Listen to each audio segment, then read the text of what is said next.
ఓం సాయిరామ్. సాయి భక్తులందరికీ నమస్కారం అండి. సాయిబాబా దయ వల్ల అందరూ ఇక్కడ ఉన్న సుఖంగా సంతోషంగా ఎప్పుడు కూడా అష్టైశ్వర్య ఆరోగ్య అభివృద్ధితో ఉండాలని చెప్పి బాబాగారి తరపున నేను కూడా మనస్ఫూర్తిగా కోరుకుంటూ ఈరోజు ఈ వీడియోని మొదలు పెడుతున్నానండి. ఈరోజు ఈ వీడియోలో సాయి పిలుపు ద్వారా మనకు వచ్చినటువంటి సందేశం ఏంటంటే, కోట్లలో ఒక్కరికి దక్కేటువంటి రాజయోగం నీకు దక్కబోతుంది. కాదనకుండా ఆ రాజయోగాన్ని స్వీకరించి అదృష్టాన్ని పొందు అని బాబాగారు మనకు ఈరోజు ఒక చక్కటి సందేశం ద్వారా మన ముందుకైతే వచ్చారండి. సందేశాన్ని ఎందుకు అందించాలనుకుంటున్నారు, ఏం చెప్పాలనుకుంటున్నారు అనేది మనం బాబాగారి మాటల్లోనే తెలుసుకుందాం. వీడియో మొదలుపెట్టే ముందు అందరికీ ఒక చిన్న రిక్వెస్ట్ అండి. ఈ సందేశాన్ని ఎవరైతే వినడానికి వచ్చారో వాళ్ళందరూ కూడా తప్పకుండా మర్చిపోకుండా మన వీడియోకి ఒక లైక్ అయితే ఇవ్వండి. కొత్తగా మన ఛానల్ని ఎవరైనా చూస్తుంటే ఛానల్ని సబ్స్క్రైబ్ చేసుకొని సపోర్ట్ అయితే ఇవ్వండి. మీకు ఎలాంటి కష్టాలు కానీ సమస్యలు ఉన్నా కూడా నా కామెంట్ బాక్స్లో రాయండి. నేను బాబాగారి గుడికి వెళ్ళినప్పుడు మీ పేర్లు చదివి తప్పకుండా ప్రేరిత చేస్తాను. బాబాగారి సందేశాన్ని వినేకన్నా ముందుగా చాలామంది ఎక్కడెక్కడ జ్యోతిష్యం చెప్పించుకొని ఎలాంటి ప్రయోజనం పొందక నిరాశపడుతూ చాలా బాధపడుతూ ఉంటారండి. కానీ ఈ గురువుగారి దగ్గర చూపించుకున్న ప్రతి ఒక్కరికి కూడా 100% పరిష్కార మార్గం లభించిందండి. షిరిడి సాయిబాబా జ్యోతిష్యాలయం గురూజీ లక్ష్మణ్ రాజ్ గారు. గురువుగారి నెంబర్ వచ్చేసి 8466923012. మీకు ఎలాంటి సమస్యలు ఉన్నా సరే, భార్యాభర్తల మధ్య సమస్యలు కానీ, ప్రేమ సమస్యలు, కుటుంబ సమస్యలు, ఇంకా వ్యాపారంలో నష్టం రావడం, మనశ్శాంతి లేకపోవడం, అనుకున్న పనులు పూర్తి కాకపోవడం, కోర్టు సమస్యలు, నరదిష్టి, సంతాన సమస్యలు, పెళ్లి కుదరకపోవడం, ఆరోగ్య సమస్యలు, వాస్తు ఇంటి సమస్యలు, విదేశీ ప్రయాణం, ధనం నిలకడలేకపోవడం, మీకు ఎలాంటి పర్సనల్ సమస్యలు ఉన్నా జ్యోతిషం చెప్తారండి. గురువుగారికి నమ్మకంతో ఒకసారి ఫోన్ చేయండి, సమస్యలన్నీ చెప్పుకోండి. సమస్యలకు తగినటువంటి పరిష్కారం చిన్న చిన్న పూజలు కానీ, పరిహారాల రూపంలో కానీ చెప్తారండి. చాలా నమ్మకమైనటువంటి గురువుగారు. మీకు సమస్యలు ఉంటేనే తప్పకుండా కాంటాక్ట్ అవ్వండి. ఇప్పుడు బాబాగారి సందేశాన్ని విందామా మరి. కోటిలో ఒక్కరికి దక్కేటువంటి రాజయోగం నీకు దక్కిందని చాలా సంతోషపడు. కేవలం నీకోసం మాత్రమే నేను ఈ సందేశాన్ని తీసుకొని వచ్చాను. ఏదైనా సరే నువ్వు మనస్ఫూర్తిగా, మనశ్శాంతిగా నేను చెప్పేటువంటి మాటలను కళ్ళు మూసుకొని ప్రశాంతంగా కాసేపు శ్రద్ధగా ఆలకించి చూడు. అందులో ఉన్నటువంటి అర్థం పరమార్థం తప్పకుండా నీకు అర్థమవుతుంది. గతంలో చాలా విషయాల్లోనూ నువ్వు కష్టాలను ఎదుర్కొన్నావు. అయితే మాత్రం నీకు రాబోతున్నటువంటి రోజుల్లో చాలా బాగుంటుందని చెప్తున్నాను. ఎందుకంటే తప్పకుండా నువ్వు ధనపరంగా కానీ నీకు ఎటువంటి దిగులు అనేది ఉండదన్నమాట. ఎవరు ఎన్ని చెప్పినా కూడా నీవు అసలు ఏమాత్రం కూడా ఆలోచించకుండా ఎప్పుడు కూడా నీ చేతిలో ఉన్నప్పుడు అనవసరమైనటువంటి ఖర్చులు కానీ, లేదంటే అనవసరంగా కొంతమంది వ్యక్తులను నమ్మి నీ దగ్గర ఉన్నటువంటి ధనాన్ని అంతా కూడా పూర్తిగా నీవు వదులుకున్నావు. ఇప్పుడు చాలా ఇబ్బందులు ఎదుర్కొంటున్నావు. అయితే నీకేమీ బాధ లేదు. ఎందుకంటే నన్ను నమ్ముకున్నటువంటి నా బిడ్డల్ని నేను ఎప్పుడూ కూడా, అంటే వారు కష్టంలో ఉన్నప్పుడు, ఆదుకోలేనంత దీనస్థితిలో ఉన్నప్పుడు, పట్టించుకోలేనంత దృష్టిలో నేనైతే లేను. కాబట్టి నేను ఎప్పుడు కూడా మీకు చేదోడు వాదోడుగా తప్పకుండా నీకు సహాయాన్ని అందిస్తూ ఉంటానమ్మా.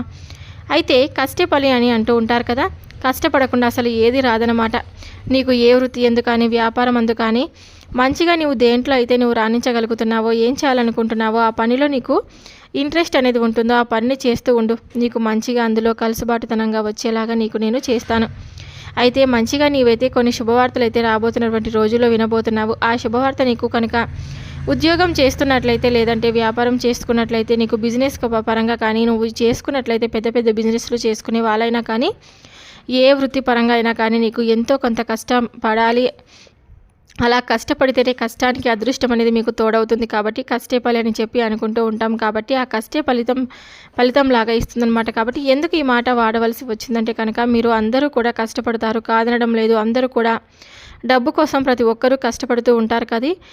కాదని ఎవరు కూడా అంటే చెప్పరు. కాబట్టి కొంతమందికి ఎంత కష్టపడినా కూడా రూపాయి కూడా రాదండి. 10 కష్టాలు ఉంటాయి అనుకోండి, 1 రూపాయి వస్తుంది. కాబట్టి ఇప్పుడు మనకు ఉన్నటువంటి పరిస్థితులు ఎలా ఉన్నాయంటే, బయటికి వెళ్తే 1000 రూపాయలు తీసుకొని బయటికి వెళ్ళామనుకోండి, ఇంటికి వచ్చేసరికి 10 రూపాయలు కూడా మిగలవు అనమాట. అంటే అంత కష్టము ఎప్పుడు కూడా ఉంటుంది. కాబట్టి అలాంటి సమాజంలో ఉన్నాం. కాబట్టి అందుబాటులో అయినటువంటి ఖర్చులు అన్నీ కూడా పెరిగిపోతున్నాయి. కాబట్టి నువ్వు చాలా భయపడుతున్నావు. కొంచెం కష్టపడాల్సిన పరిస్థితి కూడా ఉంటుంది. మరి సమాజంలో వచ్చేటువంటి మార్పుల కోసమైనా కానీ మనం కష్టపడాలి. కాబట్టి మనం ఏ రూపంలో చేస్తున్నప్పటికీ కూడా భగవంతుడి యొక్క అనుగ్రహం అనేది తోడవుతుంది. నువ్వు ఏ విధంగా అయితే కష్టపడతావో ఆ కష్టానికి, దానికి ఆదాయ మార్గాన్ని నీకు అన్నీ కూడా అనుకూలంగా వచ్చేలాగా నేను నీకు సహాయాన్ని అందిస్తాను. నువ్వు ఏమీ కూడా బాధపడద్దు. ప్రతి మంగళవారం రోజు అమ్మవారికి, లక్ష్మీదేవికి తప్పకుండా మర్చిపోకుండా పూజలు చేస్తూ ఉండు. అమ్మవారి అనుగ్రహంతో నీకు తప్పకుండా అంతా మంచి జరుగుతుంది. ఏమిటి బాబా, మీరు నాకు ధనం ఇవ్వలేరా అని మీరు నన్ను అడగొచ్చు. ఒకటి చెప్తాను, గుర్తుపెట్టుకో. ఒక్కొక్కరు ఒక్కొక్క ప్రాప్తిని మనకు ప్రసాదిస్తారనమాట. అలాగే లక్ష్మీదేవి కటాక్షం ఉండబట్టే మనకు ధనం వస్తుంది. కాబట్టి నువ్వు అమ్మవారిని మనస్ఫూర్తిగా పూజించుకుంటూ ఉండు. తప్పకుండా నీకు ధనం అనేది అందుబాటులోగా వచ్చేలాగా కలిసి వస్తుంది. ప్రతి ఒక్కరికి కూడా తెలిసినటువంటి విషయమే, కాదనడం లేదు. కొంచెం సమస్యలు ఎదురైనప్పుడు ఏంటంటే, మనం ఏదైనా కానీ దైవానుగ్రహం మనకు నిండుగా ఉన్నప్పుడు, మనం దైవాన్ని తప్ప మనం ఎవరిని కూడా నమ్ముకోలేనటువంటి పరిస్థితులు ఏర్పడినప్పుడు మనకు ఎవరు కూడా చుట్టూ ఉన్నవారు సహాయం చేయరు. కాబట్టి భగవంతుడే చేస్తాడు. కాబట్టి మనం భగవంతుడి పైన ఎక్కువగా నమ్మకాన్ని పెంచుకోవాలి. అలసిపోయినటువంటి నీ హృదయానికి నేను ఎన్నో రకాలైనటువంటి సందేశాలను అందిస్తున్నప్పటికీ నీ మనసు ఇంకా ఎంతో బాధపడుతూ అనుమానపు స్థితిలో ఉంటుందన్నమాట.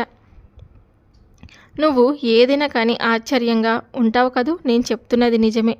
చూడమ్మా, ఎందుకు ఇలా మాట్లాడవలసి వస్తుందో నీకు ముందు రోజుల్లో అర్థమవుతుంది.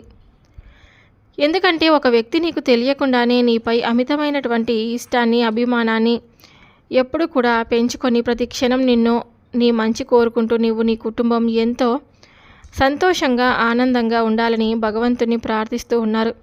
మరి ఇంతకు ఎవరు ఆ వ్యక్తి? అసలు ఆ వ్యక్తి నీ జీవితంలో ఏ విధంగా ఉంటే చక్కగా నీ జీవితం అంతా బాగుండాలని చెప్పి వారు ఎప్పుడు కూడా నిన్ను కలుసుకొని నీకు ఎటువంటి సహాయాన్ని చేయబోతున్నారు ముందు రోజుల్లో, నీకు తప్పకుండా జీవితం ఎలా ఉంటుంది అనేటువంటి ముఖ్యమైనటువంటి అంశాలను ఈరోజు ఎప్పుడు కూడా నీకు సందేశం ద్వారా తెలియపరచబోతున్నానని చెప్పడానికి వచ్చాను. ఎప్పుడు కూడా నీవు నీ మంచి మనస్తత్వం విషయానికి వస్తే చాలా నువ్వు మంచి మనసు కలదానివి. కానీ నీ లైఫ్ అనేది నువ్వు ఒక ఛాలెంజింగ్గా తీసుకుంటావు. అసలు సోమరితనం అనేది నీకు లేకుండా ఉంటుంది. నీ జీవితంలో ఎప్పుడు ఏది కలిసి రావాలో, ఎప్పుడు ఏది తపనతో నీవు ముందుకు సాగుతూ ఉన్నావు. అలాగే అపజయాలను చూసి కృంగిపోయేటువంటి అవసరం కూడా నీకు లేదు. నీ లక్ష్యం కోసం నువ్వు ఎంత శ్రమైనా కానీ అనుభవించడానికి ముందుంటావు. కాబట్టి నీ లక్ష్యం కోసం కృషి చేసి ఎప్పుడు కూడా నీవు ముందుకు సాగిపోతూ ఉంటావు. అలాగే నీ ఆలోచనలు కావచ్చు, లేదంటే నీకు ఏదైనా నిర్ణయాలు కావచ్చు, ఒక వ్యక్తులతో నీవు పంచుకోవడం కూడా అసలు నీకు నచ్చదు. ఒంటరిగా ఎప్పుడు కూడా నీ జీవితాన్ని నువ్వు గడపాలని ఇష్టపడుతూ ఉంటావు. కానీ నీ చుట్టూ ఉండేటువంటి ఆ బంధాలు నిన్ను ఎంతో బాధకు గురి చేసేలా, ఎప్పుడు కూడా బాధ పెట్టేలా ఉంటున్నాయి. ఈ సాయి నీకు ఇవ్వబోతున్నటువంటి అదృష్టాన్ని, అభయహస్తాన్ని తప్పకుండా నువ్వు అందుకొని తీరాలని, నేనెప్పుడు కూడా నీ చుట్టూ ఎప్పుడు కూడా నీకు ఆనందాన్ని కలిగించాలని, ఈరోజు ఎప్పుడు నీకు తెలియపరచడానికి, సంతోషంగా ఉండాలనే నా తపనంతా కూడా. చూడమ్మా, నీ ఇంట్లో నీకు నీ కుటుంబానికి సంబంధించి కానీ, లేదంటే నీకున్నటువంటి పనుల్లో, లేదంటే నీవు కష్టాలు నష్టాలు ఇవన్నీ కూడా ఎదుర్కొంటూ, అలాగే ఎన్నో పనులు చేస్తూ నీకు అసలు ప్రశాంతత అనేది లేకుండా, మైండ్ అనేది అసలు పని చేయడం లేదు కదా, కొంచెం రిలీఫ్ అనేది లేకుండా ఏదో ఒక ఒత్తిడికి అయితే నీ మెదడు అనేది వెళ్ళిపోతూ ఉంటుందన్నమాట. దానివల్ల నీ ఆలోచన విధానం పూర్తిగా దెబ్బతింటుంది. ప్రశాంతత అనేది లేకుండా పోయింది. డబ్బు ఎంత సంపాదించినప్పటికీ కూడా డబ్బు అనేది నిలబడలేకపోవడం, అలాగే ఆ డబ్బు కోసం నువ్వు ఒక పనిని, తర్వాత మరలా ఇంకొక పనిని, ఇలా ఒకదాని తర్వాత ఒకటి ఏదో ఒక విధంగా కేవలం డబ్బు కోసం మాత్రమే నీవు ప్రశాంతంగా లేనటువంటి జీవితాన్ని గడుపుతూ ఉన్నావు. చూడు, సమయానికి తిండి, నిద్ర అనేది చాలా అత్యవసరమని నేను ఎన్నోసార్లు చెప్పాను. అయినప్పటికీ నీవు మాత్రం ఎప్పుడు కూడా డబ్బు అని చెప్పి డబ్బు కోసం ఎన్నో ప్రయత్నాలు చేస్తూ ఉన్నావు. అదేమిటి బాబా, నీకు నా గురించి తెలియదా? నేనేమన్నా నీకున్నటువంటి డబ్బు మీద వ్యామోహం గురించి ఇలా చేస్తున్నానా? లేదు కదా, నాకున్నటువంటి ఆశ అని అనుకుంటున్నావు కదా. నేను ఒప్పుకుంటాను, కానీ దానికంటూ కూడా నా సమస్యలు, కష్టాలు తొలగించేంత ధనం అయితే నీ దగ్గర ఉంది కదా. దానికి సంబంధించినటువంటి నీవు నీ కష్టాలను, అలాగే నీకు ఎదుర్కొనేటువంటి సమస్యలను పోగొట్టుకోగలిగేంత సామర్థ్యం అనేది నీ దగ్గర ఉంది కదా. అయినప్పటికీ కూడా ఇంకా ఎక్కువగా ధనం కోసం పాకులాడుతూ నీ జీవితాన్ని, నీ ప్రశాంతత లేనటువంటి మనశ్శాంతిని కోల్పోతూ ప్రతిరోజు కూడా ఇలా బాధపడుతూ ఉన్నావు. అది నీకు అర్థమవుతుందా? కనీసం నువ్వు నీ కుటుంబంలో ఉన్నటువంటి క్షణాలను గడపలేకపోతున్నావు, పిల్లలతో సమయాన్ని గడపలేకపోతున్నావు. ఎంతో చికాకుగా నీ మనసంతా కూడా గందరగోళమైనటువంటి పరిస్థితుల్లో డబ్బు కోసం మాత్రమే నిద్ర లేచిని మొదలు పడుకునేంత వరకు డబ్బే ప్రపంచంలాగా భావిస్తున్నావు. అయినప్పటికీ కూడా మూలం డబ్బే అని చెప్పి అనుకుంటున్నావు. కానీ ఆ డబ్బు కంటే నీకు ఆరోగ్యమే మహాభాగ్యం అని చెప్పి ఎంతోమంది అంటూ ఉంటారు. నీవు ఎప్పుడు కూడా అనుకో, ఆరోగ్యం ఉంటేనే ఏదైనా కానీ డబ్బుని ఎప్పుడైనా కానీ సంపాదించుకోవచ్చు. చూడమ్మా, డబ్బు కోసం నువ్వు నీ జీవితాన్ని, అలాగే నీ మనశ్శాంతిని కూడా ఏమాత్రం కూడా అసలు లెక్క చేయకుండా నీ మనశ్శాంతిని కూడా పోగొట్టుకుంటూ ఉన్నావు. కాబట్టి నిన్ను ఇలా చూడలేకపోతున్నాను. నా అభయహస్తాన్ని అలాగే నా అనుగ్రహాన్ని నీకు నేను తప్పకుండా కొనిపిస్తూనే ఉంటాను. నీపై నీ కుటుంబంపై నా అనుగ్రహం ఎప్పుడు కూడా తోడుగా ఉంటుంది. కానీ నువ్వు డబ్బు కోసం ఎక్కువగా నీకున్నటువంటి మనశ్శాంతిని కూడా నువ్వే దూరం చేసుకుంటున్నావు. చూడమ్మా, కొన్ని సందర్భాల్లో నీకు ఏదైనా చిన్న విషయం కానీ పెద్ద విషయం అయినా కానీ అసలు సంబంధమే లేనటువంటి విషయాలు నీకు కష్టాలు ఇప్పటి వరకు కూడా నీ దగ్గరకు రాలేదు. ఎందుకో తెలుసా? నా అభయహస్తం నీపై ఎప్పుడు కూడా నా అనుగ్రహం చే నీవు కష్టాలను ఎప్పుడు కూడా తప్పించుకొని సంతోషంగా నీ జీవితాన్ని నువ్వు గడపాలని ఎప్పుడు కూడా నీకు తోడుగా ఉంటాను. ఎంతో నష్టపోవలసినటువంటి పరిస్థితులు ఉన్నప్పటికీ కూడా నా అనుగ్రహంతో నీవు బయటపడుతున్నావు. ఇంట్లోకి వెళ్ళినా ఎటు వెళ్ళినా కూడా మిమ్మల్ని విడిచిపెట్టకుండా, అంటే బయట తిరుగుతున్నా నీకు ఎక్కడికి వెళ్ళినా నా అనుగ్రహం నీకు తోడుగా ఉండబట్టే, నా అభయహస్తం నీపై ఉండబట్టే నువ్వు ఎప్పుడు కూడా ఇంత క్షేమంగా ఉండగలుగుతున్నావు. అంటే అది కేవలం ఈ సాయి అనుగ్రహం అని మర్చిపోవద్దు. మరి బాబాగారు ఇలా చెప్తున్నారు కదా, మరి నాకు ఉన్నటువంటి సమస్యలు ఎన్ని ఉన్నా మీకు తెలుసు కదా బాబా. ఒకదాని తర్వాత ఒకటి ప్రతిరోజు కూడా నన్ను పలకరిస్తూ ఉన్నాయి కదా. నా బిడ్డలు పెద్దవాళ్ళు అవుతున్నారు, వాళ్ళ చదువులకి అవసరమైన ధనం నా దగ్గర లేదు, వాటిని సమకూర్చాలని నువ్వు ఎంతో బాధపడుతున్నావు నాకు అర్థమైంది. చూడమ్మా, నువ్వు చేసుకున్నటువంటి పని కానీ లేదంటే నువ్వు చేస్తున్నటువంటి తప్పని నేను అనడం లేదు. నువ్వు చేస్తున్నది కరెక్టే, న్యాయబద్ధమైనదే. నువ్వు డబ్బును సంపాదిస్తున్నావు. కాకపోతే ఏంటంటే నువ్వు ఆ డబ్బును లొంగిపోయి కేవలం డబ్బు మాత్రమే ప్రధానమని చెప్పి, డబ్బు మాత్రమే జీవితమని చెప్పి లేనిపోని ఆలోచనలతో గందరగోళమైనటువంటి జీవితాన్ని నువ్వు గడుపుతున్నావు. సంతోషంగా ఏ రోజైనా కానీ కాసేపైనా సంతోషంగా నీ బిడ్డలతో కానీ కుటుంబ సభ్యులతో కానీ గడుపుతున్నావా? కనీసం నిన్ను నువ్వు సంతోషంగా నీ యొక్క అంటే నీపై అయినా కనీసం దృష్టి నిలుపుకున్నావా? నీ మనసుకు నీకు ప్రశాంతత అనేది ఎక్కడ ఉంటుందో చెప్పు. సంతోషంగా నవ్వి ఎన్ని రోజులైంది? నువ్వు ఇవన్నీ కూడా ఒకసారి నువ్వు ఆలోచించుకో. నువ్వు ఎప్పటికైనా కానీ నువ్వు ఎప్పుడైనా కానీ నన్ను మర్చిపోయినా నేను మాత్రం నేను ఎప్పుడు కూడా మర్చిపోను. నువ్వు ఏదైనా కానీ డబ్బు ధ్యాసలో పడి ఇలా నీ సమస్యలన్నిటిని కూడా పట్టించుకుంటున్నావు, కానీ భగవంతుడు ఉన్నాడని చెప్పి మరీ మర్చిపోతున్నావు. నువ్వు నన్ను ఒక్కసారి ప్రార్థించిన చివరి వరకు కడదాకా నేను నీకు తోడుగా ఉంటానని మర్చిపోయావు. కాబట్టి నన్ను ఒకసారి గుర్తు చేసుకో. అలాగే నీ సమస్యలు కష్టాలు ఇవన్నీ కూడా సర్వసాధారణమేమో, కానీ నేను మాత్రం ఎప్పుడు కూడా నీకు తోడుగా నీడగా ఉంటానని మాత్రం మర్చిపోవద్దు. ఎందుకంటే నేను ఎప్పుడు కూడా నిన్ను కాపాడుకుంటూ వస్తున్నాను. అంతకంటే అదృష్టం నీకు ఇంకేం కావాలో చెప్పు. కానీ ఇప్పుడు మాత్రం నువ్వు నన్ను పట్టించుకోవడం లేదు. కనీసం నా నామస్మరణ కూడా మర్చిపోయావు. కొన్ని కారణాలు ఒప్పుకుంటాను. బిజీ లైఫ్ స్టైల్, ఉద్యోగాలకు వెళ్ళి అలాగే నీకున్నటువంటి బిజీ లైఫ్లో గందరగోళమైనటువంటి స్థితిలో భగవంతుడికి నమస్కరించుకుందామన్న తీరిక కూడా లేకుండా నీకు అలాంటి పరిస్థితులు ఏర్పడ్డాయని అర్థం చేసుకున్నాను. కొంతమంది అయితే ఇంకా అసలు కనీసం ఎన్ని భగవంతుడి దగ్గర ఎన్ని పొందినప్పటికీ కూడా ఇంకా ఏదో భగవంతుడు ఇవ్వలేదని చెప్పి దుష్పలాడుతూ ఉంటారనమాట. మంచి జీవితాన్ని ఇచ్చాడు, మంచి జ్ఞానాన్ని ఇచ్చాడు, అలాగే మంచి కుటుంబం ఇచ్చాడు, మంచి బంధుత్వాలను ఇచ్చాడు, మంచి స్నేహితులను ఇచ్చాడు. ఇన్ని చేసినప్పటికీ కూడా భగవంతుడు మీరు కష్టాలు ఉన్నప్పుడు సహాయం చేయడని చెప్పి ఎందుకు అలా అనుకుంటూ ఉంటారు. ఒకవేళ సహాయాన్ని అందించినప్పటికీ కూడా సహాయాన్ని పొంది కూడా మీరు ఎందుకలా మర్చిపోయి భగవంతుని దూషిస్తూ ఉన్నారో మీకు మీరే ఒకసారి అసలు మిమ్మల్ని ప్రశ్నించుకుంటే కానీ మీకు తెలియదు. ఎప్పుడు కూడా అలా ఉండకండి. భగవంతుని మనస్ఫూర్తిగా నమ్మండి. భగవంతుడు ఉండబట్టే మీరందరూ కూడా ఇలా సంతోషంగా జీవితాన్ని గడుపుతున్నారని ఒకసారి మీరు జ్ఞప్తికి తెచ్చుకోండి. భగవంతుడు లేనిదే మనం లేమని గుర్తు చేసుకోండి. భగవంతుడు ఉండబట్టే ఇలాంటి మంచి జీవితాన్ని కూడా మనం గడుపుతున్నామని ఒకసారి భగవన్ నామస్మరణ చేసుకొని మనస్ఫూర్తిగా భగవంతుని వేడుకోండి. దేవుడా, మాకెప్పుడు కూడా మీరు తోడుండాలి. మేము చేసిన చిన్న పొరపాట్ల వల్ల మాకు ఇలాంటి జీవితాన్ని మేము గడుపుతున్నాము. మాకు ఇలాంటి జీవితాన్ని పోగొట్టి మంచి జీవితాన్ని మాకు ఇవ్వమని భగవంతుని మనస్ఫూర్తిగా వేడుకోండి. మీరు నమ్మినటువంటి మీ ఇష్టదైవాన్ని, తప్పకుండా మీరు నమ్మినటువంటి మీ భగవంతుని మీరు మనస్ఫూర్తిగా తలుచుకుంటే చాలు.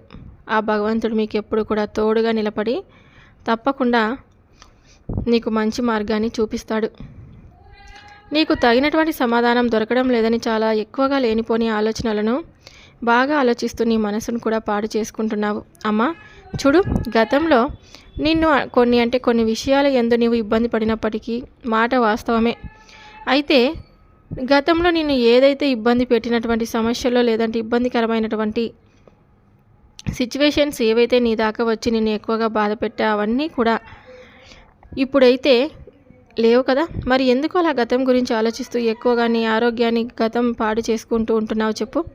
నీవు అలా ఆలోచిస్తూ ఉండడం వల్ల ఏదైనా కానీ జరిగిందా? జరగక ఏమైనా మానిందా? లేదంటే నీవు అనుకున్నట్లుగా ఏదైనా జరిగిందా? లేదు కదా. మరి ఏది జరిగినా కూడా మన చేతిలోనే లేదు, అంతా కూడా విధిరాత బట్టి జరుగుతుందని మర్చిపోయావా?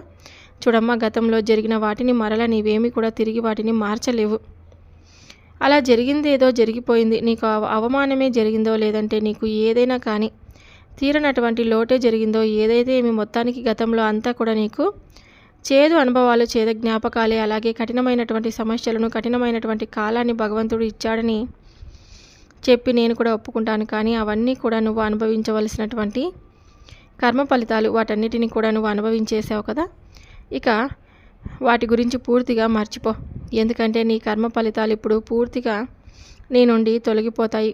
కాబట్టి నువ్వు సంతోషంగా నీ మనసుని ఇప్పుడు గతంలో ఉంచుకోవాల్సినటువంటి సమయంలో ఇలా గడిచిపోయినటువంటి గతం గురించి ఎక్కువగా ఆలోచిస్తూ ఉండడం వలన నీకు ఏమాత్రం కూడా లాభం అనేది ఉండదు. జరిగింది ఏదో జరిగింది కాబట్టి ఇప్పుడు కొత్తగా మంచి మంచి ఆలోచనలతో నీవు ఇంకా బలపరుచుకునేటువంటి నీ మనసును మరింతగా దృఢపరుచుకునేటువంటి ప్రయత్నం చేయి. ఎందుకంటే నీవు చేసేటువంటి ప్రతి ప్రయత్నం కూడా ముందు ముందు నీ జీవితంపై ఆధారపడి ఉందని తెలుసుకో. అలాగే ఇంకా చెప్పాలంటే నీకున్నటువంటి ఏదైనా కానీ అంటే మంచి విజయాలను సాధించాలని, లేదంటే జీవితంలో ఇంకా ఉన్నతమైనటువంటి స్థితికి నువ్వు వెళ్ళాలని చెప్పి ఏదైతే నువ్వు కలలు నీ ఆశలు ఇవన్నీ నీకు తప్పకుండా నువ్వు నెరవేర్చుకోవాలంటే గతం గురించి పూర్తిగా మర్చిపోవాలి. అదే పనిగా గతం గురించి ఆలోచిస్తూ ఉంటే కనుక ఇంకా నీకు నీ మనసు నిరుత్సాహపడమే కాకుండా నిన్ను ఇంకా కిందకు లాగేటువంటి ప్రయత్నం చేస్తుంది గతం. కాబట్టి ఏదైనా కానీ మన మంచిగా జరిగిందని నీ మనసును నువ్వు నచ్చ చెప్పుకునే ప్రయత్నం చేయి. ఇక నుండి గొప్ప గొప్ప ప్రణాళికలు నువ్వు సిద్ధంగా చేసుకో. ఎందుకంటే నా సహాయం కూడా నీకు తప్పకుండా ఉంటుంది. ఇంకా నీ వృత్తిలో కానీ, నువ్వు చేసేటువంటి పనిలో కానీ, నీ ఆలోచనలను కానీ, ఏదైనా కానీ నువ్వు అన్నిటినీ కూడా తిరుగులేనటువంటి శక్తి నీకు తప్పకుండా వస్తుంది. అలాగే నువ్వు ఎప్పుడు కూడా వేసుకునేటువంటి కొన్ని ప్రణాళికలు కూడా నీకు ఎప్పుడు కూడా ఏదైనా కానీ జీవితంలో నీకు గొప్ప ఆయుధంలాగా మారాలి. అప్పుడే నీకు ఎంతో శ్రేయస్సు అనేది పెరుగుతుంది. అలాగే నీవు ఎంచుకున్నటువంటి రంగంలో మంచి విజయం కూడా లభిస్తుంది. ఇక నిన్ను ఏవైతే అంటే కొన్ని ఇబ్బందులు పెట్టాయని చెప్పి నువ్వు బాధపడుతూ ఆలోచిస్తూ ఉన్నావో ఆ ఇబ్బందుల యొక్క చీకటి కూడా పూర్తిగా నీ నుండి తొలగిపోతుంది. నీ అవగాహన, సామర్థ్యం నీకు ఒక బలమైనటువంటి ఆయుధంలా మారాలని తప్పకుండా నీవు చేదు జ్ఞాపకాలన్నిటినీ కూడా పూర్తిగా మర్చిపోవాలి. కాబట్టి ఈ బాబా ఎందుకు ఇలా చెప్తున్నాడో అర్థం చేసుకో. నేను నీ గురించే మాట్లాడుతున్నాను. నీ ఆలోచనలు అలాగే నువ్వు అదుపులో ఉంచుకునేందుకు ప్రయత్నించు. నేను ఒప్పుకుంటాను నీకు అన్యాయమే జరిగిందని, నాకు అర్థమైంది. కానీ ఇక నుండైనా కానీ ఆ అన్యాయానికి తగినటువంటి ఆలోచనలను అసలు ఎక్కడ నేను నా జీవితంలో తప్పు చేశానా అనేటువంటి ఆలోచనలను నువ్వు ఎప్పుడైతే చేసి సరైనటువంటి నిర్ణయాన్ని ఎప్పుడైతే తీసుకుంటావో అప్పుడే నీ జీవితానికి నీవు వేసుకున్నటువంటి ఒక పునాది గట్టిగా ఉంటుంది. కాబట్టి ఇవన్నీ కూడా ఒకటికి 2 సార్లు ఆలోచించుకొని నీవు చేసేటువంటి ప్రతి పని కూడా భగవంతుడికి తప్పకుండా చెప్పుకొని ప్రారంభించు. ఆ తర్వాత అంటే ఇప్పటి వరకు నేను నీకు ప్రతి విషయాన్ని కూడా చెప్పుకుంటూనే వచ్చాను కదా బాబా, ఎందుకు ఇలా జరిగిందని, ఎందుకు నేను అనుకున్నటువంటి పనులన్నీ కూడా వెనక్కి వెళ్ళిపోతున్నాయని అనుకుంటున్నావేమో. చెప్పాను కదా, చాలా అంటే చాలా వరకు నీకు గత జన్మలో ఉన్నటువంటి పాప కర్మలన్నీ కూడా నీకు ఇప్పటికే అనుభవించేశావు. నీవు కాదు, మానవ జన్మ ఎత్తినటువంటి ప్రతి ఒక్కరూ కూడా వారి కర్మానుసారంగా వారు చేసుకున్నటువంటి పాప పుణ్యాలను తప్పకుండా అనుభవించాల్సిందే. నువ్వు సంతోషంగా ఉన్నప్పుడు ఏ రోజైనా కానీ భగవంతుని నేను ఇలా ఇంత సంతోషంగా ఉండడానికి కలిగినటువంటి కారణం ఏమిటి, కష్టాలు ఎందుకు నాకు, మరి ఎందుకు బాధలో ఉన్నప్పుడు మాత్రమే ఈ కష్టాలని నువ్వు అనుకుంటూ ఉంటావు చెప్పు. సమస్యలని చెప్పి భగవంతుని నిలదీస్తారు. చెప్పండి, ఏదైనా కానీ కష్టమైన సంతోషమైన అన్నిటిని కూడా ఒకలాగా తీసుకునే విధంగా మనిషి దృఢంగా బలంగా ఆలోచన విధానాన్ని తప్పక పొందాలనుకొని పెంపొందించుకోవాలి. నేను నీకు చెప్తున్నటువంటి విషయం ఇప్పటికైనా అర్థమైంది కదూ. నీవు దుఃఖంలో ఉన్నప్పుడు మాత్రం భగవంతుడు ఎలా నీవు నిలదీస్తావో చెప్పు. కాబట్టి జరిగిందంతా కూడా నీ మంచికి అని చెప్పి ఇప్పటికైనా తప్పకుండా అర్థం చేసుకో. ఏది చేసినా కూడా భగవంతుడు నీకు అంతా కూడా మంచి చేస్తాడు. ఈ ఒక్క మాట నువ్వు ఎప్పుడైతే ఎంతైతే నమ్ముతావో అంతే నమ్మకంతో ఆలోచించి ప్రయత్నాన్ని నువ్వు మొదలు పెడతావో అప్పుడు నువ్వు చేసినటువంటి ప్రతి పని ప్రతి ఒక్కటి కూడా నీకు అనుకూలంగా మారి 1,00,00,000 దక్కేటువంటి రాజయోగం నీకు దక్కబోతుందని చెప్పి సెలవు తీసుకుంటున్నాను. సో విన్నారు కదండి, బాబాగారు ఇచ్చినటువంటి సందేశం మీ అందరికీ మనస్ఫూర్తిగా నచ్చితే తప్పకుండా వీడియోకి లైక్ చేసి మరికొంతమంది సాయి భక్తులకు షేర్ చేయండి. కొత్తగా మన ఛానల్ని ఎవరైనా చూస్తుంటే తప్పకుండా ఛానల్ని సబ్స్క్రైబ్ చేసుకొని సపోర్ట్ అయితే ఇవ్వండి. మరొక వీడియోతో మళ్ళీ కలుద్దాం. సర్వే జనా సుఖినో భవంతు. ఓం సాయిరామ్.